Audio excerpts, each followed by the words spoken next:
आई पटीदार एके होखले लो।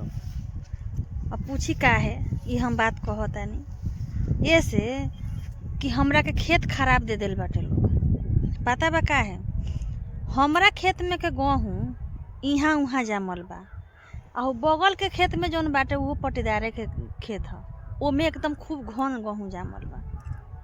तो उ लोग अपन बिन के नीमन खेत ले लेलक लोग आ हमनी के बुरबक सुरबक जान के ही खराब दे देलक लोग। देख ली देख ली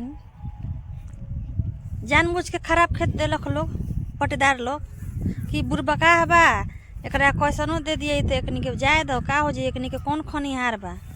तब बताई और तीन गो बाल बच्चा बा हमनी के 2 व्यक्ति बानी ओह में आयल गेल कर कुटुम्ब रहले तो हैसन गेहूँ फरी तो कैसे काम चली आ उमे का तो साल भर के खर्ची कैसे निकली।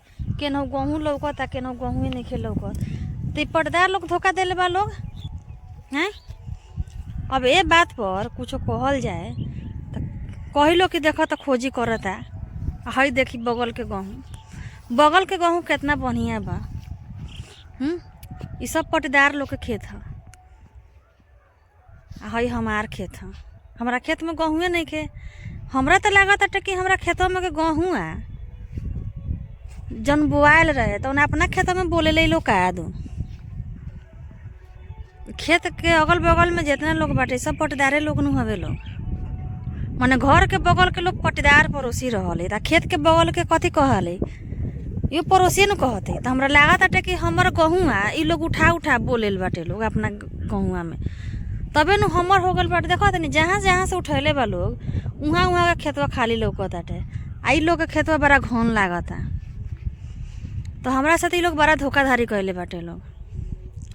और वो लोगन कमेंट में बताएं कि का हमरा साथ ही ठीक भेल बा।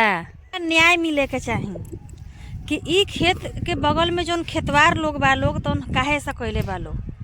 हमरा हर हाल में न्याय चाही तो चाही बस काहे कि हमरा साथे बहुत बड़ा अन्याय भेल बाटे। हमरा खेत में से गेहूँ बोल उठा के अपना खेत में बोलेल बाटे लोग। अगर ऐसा होखत हो कि तो अपने लोग कमेंट जरूर करम ऐसा ना होखत हो कि तो वो कमेंट करके बता दे हम ये ठीक रही। हम हेने काहे ला जाते नहीं हमरा घरे जाए के बाटे रास्तवो भुला गेल बानी हम जाता नहीं। लेकिन हाँ अपने लोग कमेंट जरूर करम ठीक बा।